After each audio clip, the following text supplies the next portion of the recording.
Claramente uno de los temas del día tiene que ver con la situación que está pasando en este momento en la provincia de Chubut, donde ustedes saben hubo elecciones y estamos a la espera de los resultados. En este sentido, Aníbal, ¿tiene algo, algún adelanto? Sí, lo que venimos...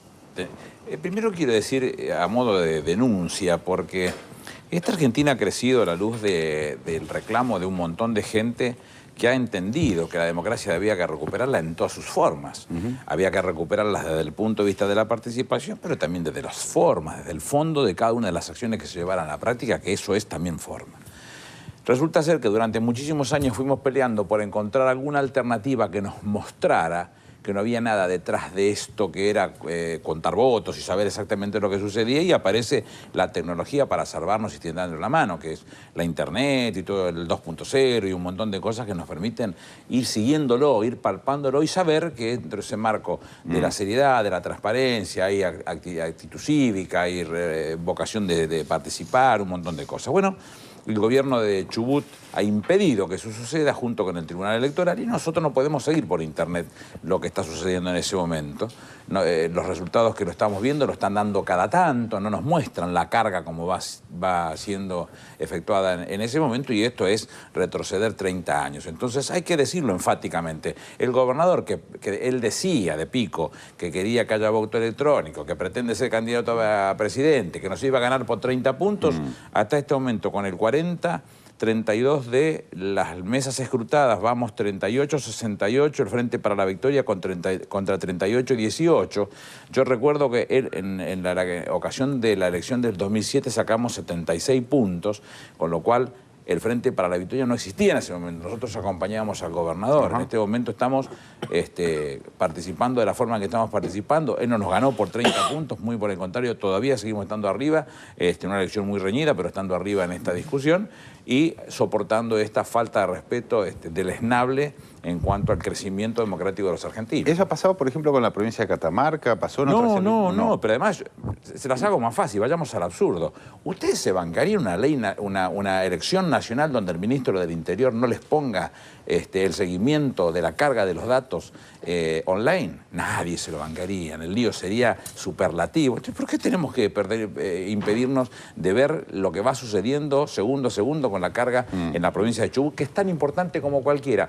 Hoy vi colegas de ustedes en 2 o 3 medios que lo que pretendieron, acompañado por un periodista de los sesudos periodistas de los grandes medios, que le gusta hablar desde el llano, que Catamarca era el 1%. En la Argentina, 28 de noviembre en Santa Cruz, o Tolwin en Tierra del Fuego, o Dean Funes en Córdoba, Mantilla en Corrientes, son tan importantes como la ciudad autónoma de Buenos Aires, y a lo mejor tienen 2.000 habitantes cada uno.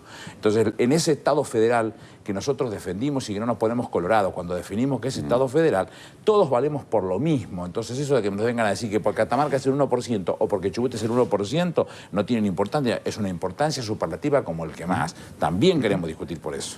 Ministro, ¿no existe el radicalismo entonces en la provincia de Chubut? Porque tiene una participación muy baja, 10 y pico %, pero lo estamos viendo a la luz de estos datos que vamos sacando parcialmente, como si tuvieran que hacernos un favor. Es una vergüenza. Ahora, la justicia electoral de Chubut, cuando toma esta decisión, no tiene que argumentar nada, la toma y se terminó. Porque no existe... A ver, es un tema bueno para charlarlo, eso. Gracias por darme el pie, pero lo primero que van a decir es si no existe, no es obligación legal. Yo insistía hoy, Aristóteles decía hace unos 2000 y pico de años que las leyes no nacen cuando se las sanciona, sino nacen cuando echan raíces en la sociedad creando hábitos colectivos. Y esto es un hábito colectivo, sí, claro. Nos lo ganamos los argentinos. No es una atribución de la presidenta, que ha hecho muchísimo por ello, ni de su gabinete. Los argentinos peleamos para que tengamos un proceso democrático serio, respetuoso, fortalecido. Y entre otras cosas conseguimos, bueno, que lo que antes era... Sabe Dios qué cosa pasaba atrás ahí, los que podían estar contando por nosotros y nos contaban después lo que querían contarnos, hoy lo veíamos todos. Y resulta de golpe y porrazo volvimos 30 años atrás. Nos impidieron seguir de cerca lo que va sucediendo todos los días. Una torpeza. Bueno, habló el gobernador Das Neves hace un rato y también dio cuenta de los números en este sentido, digamos, muy empatados, ¿no? Con muy poca pero diferencia. no me lo dejan ver. Claro. Está clarísimo. Quedó Además, claro. la cantidad total de votantes es baja realmente para que haya tanta dificultad en llegar a una cifra concreta en el No, escrutinio. no es baja la cantidad. La cantidad debe ser 370.000. La cantidad Los se doy votantes. exactamente de votantes habilitados para votar. Votó más del 80%. Los habilitados para votar son exactamente 352.212, más o menos como en Catamarca. El tema es que la provincia tiene una dimensión distinta. En Catamarca teníamos 706 mesas y acá tenemos 1.141 mesas, pero no porque sea más el volumen, sino por más la dispersión. Entonces eso hace que tengamos inexorablemente que cargar 400 mesas más, pero a la hora de levantarse, se levanta y se manda el telegrama y todo se carga con una rapidez bastante marcada. No tendría por qué haber inconvenientes. ¿Por qué impedirlo? Es una locura, eso nos lo ganamos todos. ¿Qué nos quieren sacar? Déjenos ver, todos tienen que saber de qué se trata. Él quiere ser presidente, habla de voto electrónico. ¿Se imagina una elección de esta característica en voto electrónico que nadie vio cómo se metió voto por voto? El escándalo que se armaría. Yo soy un tipo muy crítico del voto electrónico por esa misma razón. ¿Cómo se resuelve ante esta situación? Acá es muy fácil.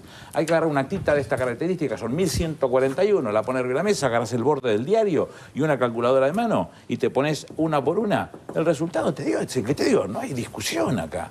1141 actas, te cantan el cantaclaro de lo que fuiste. El voto electrónico, quién sabe cómo se lo muestra. Entonces, vienen a ser los grandes renovadores, pero son los conservadores del fin del siglo XIX. Es una catástrofe. Un dato más. A ver.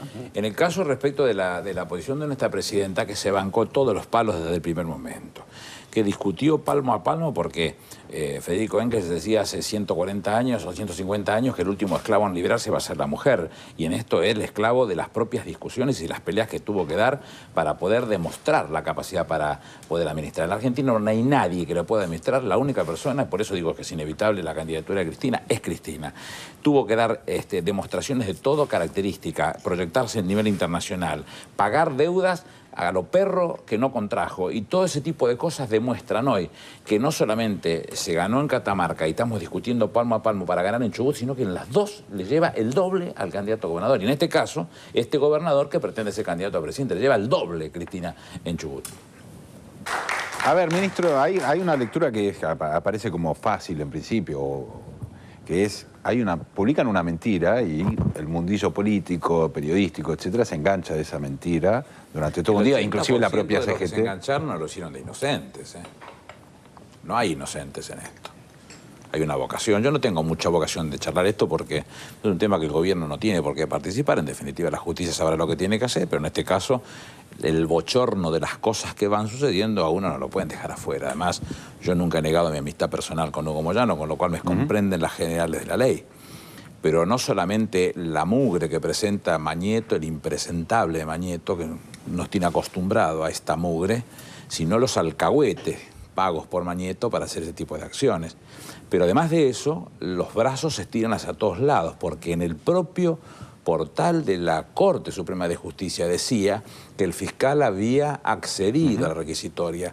El dictamen, si usted lo lee bien, dice el fiscal que sí, pero, como diría nuestro amigo de Duro de Domar, pero sí aportan todos los datos que no aportaron, porque es cierto que hablan de un medio de comunicación, pero nunca aportaron ni siquiera el medio de comunicación. Entonces digo, uno tiene que correrse y dejar que estas cosas fluyan por otro lado, porque no tiene que meterse. Pero la verdad es que es tan burdo lo que sucede y la vocación es tanto de hacer daño y no es para ir para luchar por los intereses de alguien o pensar por los intereses de alguien, sino para llenarse los bolsillos de Mañeto y sus amigos.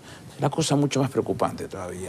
Y sobre todo que hay otros que en coro hacen exactamente lo mismo. Sabían lo que decía el fiscal, pero igual cortaron en el lugar ese. El fiscal accede, el pero para abajo, se lo cortaron y lo dejaron para otro momento.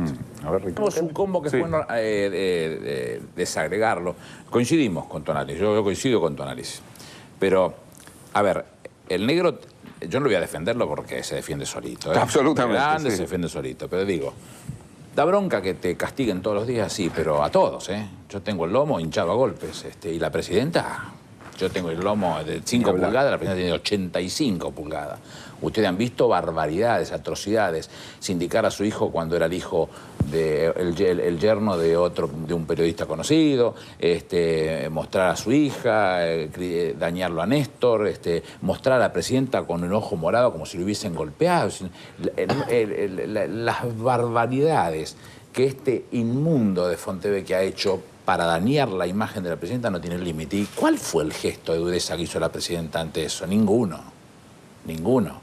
Pero digo, nosotros cuando la presidenta dice el otro día, me pareció medular la discusión en Avellaneda, cuando la presidenta dice, nos van a querer dividir.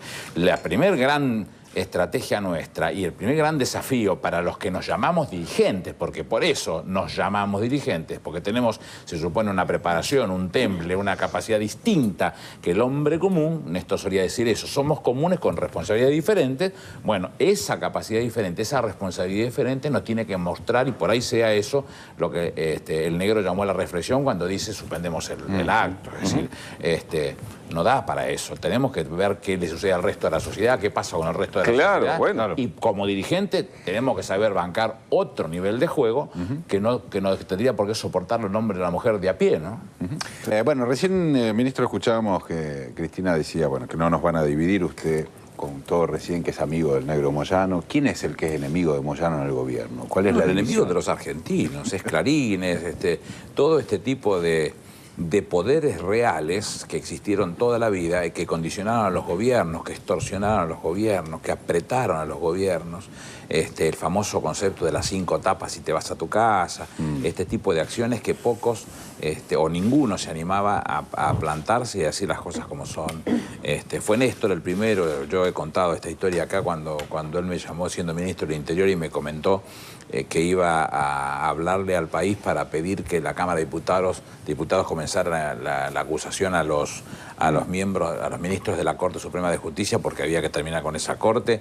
Es la primera demostración de una acción de esa característica, pero después Cristina ha tenido actitudes duras como el caso de la ley de medios. Ni la ley esta ni la ley vieja permitía que Clarín hiciera las barbaridades que hizo, pero ¿quién se animaba a decírselo? Hablar en serio respecto del poder real era imposible. La discusión con la juventud hitleriana de otro impresentable como Grondona, no es otra cosa que ir contra un viejo nuevo o nuevo viejo enemigo, el mismo. Ya lo teníamos y lo reverdecemos un poquitito, porque no quieren que la juventud se acerque al poder, que tenga vocación de conquistar el poder. ¿Por qué razón? Primero porque no sabían de dónde habían aparecido los pibes, no sabían cómo explicarlos. Después aparece la blonda tostada que nos dice que era fuerza bruta. Hay que hacer mucha fuerza para ser tan bruta, mucha fuerza. Después de esa aparece la discusión de por qué, si los pibes aparecieron, por qué lloraban como más pibes, pero por qué discutían de política como más grandes. Y después la discusión de real es que la derecha le teme al pibe acumulando poder porque el pibe lo va a enfrentar.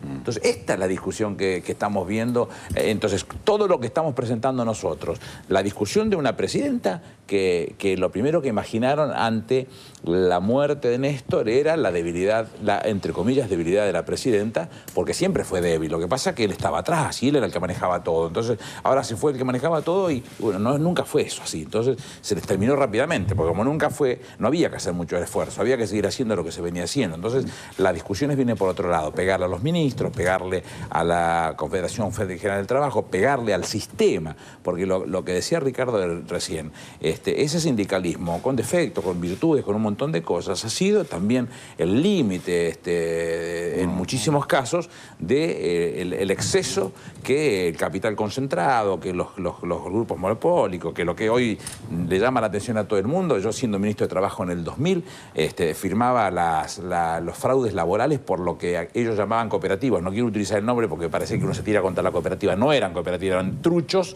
que le ponían nombre de cooperativas para esclavizar a la gente y nadie le ponía banca a eso. Y hoy ya nadie calla, ni al trabajador mismo se calla. Entonces debemos replicar todas estas cosas para que eso siga creciendo. Todos estos son enemigos de ellos. ¿Por qué? Y sí, porque no nos dejan ganar plata como ganaban. Y estas cosas hay que decirlas. Vamos a seguir teniendo agravio de toda característica, intentos de división de toda característica, acciones de toda característica que la presidenta, que no es de arriar con un palito. La presidenta es una persona dura en este tipo de acciones, lo dice con toda la claridad que lo dijo en un acto público. De mí no, no esperen de mí, dice la presidenta. Yo no soy su exegeta, solo leo, escucho y comprendo lo que está diciendo. De mí no lo esperen eso, No seamos tan tontos nosotros de caer en esta trampa que está tendida y que están esperando que la pisemos para que ellos vuelvan a tener fortaleza en el marco de ese poder real que sirve para llenarse los bolsillos y nada más.